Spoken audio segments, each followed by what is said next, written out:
ئێرە مەیدانی کڕین و فرۆشتنی پەلەوەرە لە قەزای بەردەڕەش. هەموو ڕۆژانێکی هەینی سەر لە بەیانی زوو تاوەکو نیوەڕۆ ئەم شوێنە پڕیەتی لە هاوڵاتی.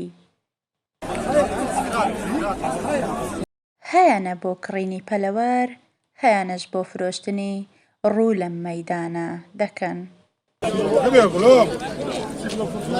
بە پێی وتەی هاوڵاتیان ئەم شوێنە بۆتە سەرچاوەی بژێوی ژیانی بەشێکیان. مەیدانە تشت کڕینەوە فرۆشتنە و ویانە هەیە تێت بۆ کەیف تێت تێرا و هەیەش تێت بخۆی دەکرد و دەبەتەوە و هەیەش کڕین و فرۆشتن دەکەت و هەیەش ژیانی لەسەرە و تشتەیە و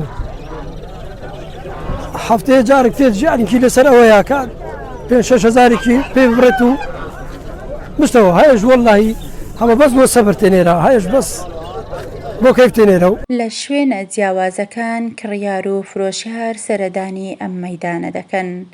هاوڵاتیان داوای بەرفرەوانکردن و خزمەتگوزاری زیاتر دەکەن بۆ ئەم شوێنە. هەموو تشتایی هێلکەی ڕبعایکە 3,000 کەرەبەب هەیە سوولە هەیە قۆس هەیە شۆم هەیە بەس 5,000 6,000 7,000 ئارام دەخود دەکرد لو ماڵێ ئارام دەکردن لو جوانی لێکرد لو بازارکردن خوشی و نەخۆشی هەیە. لەم مەیدانە جۆرەها پەلەوەر کڕین و فرۆشتنی پێدەکرێت. قاز و مراوی و مریشک و دیکلی کوردی لە خواستی هەرە سەرەکی کڕیار و فرۆشیارانە. ویداد ئەمین، خانێ نیوز، بەردەڕەش.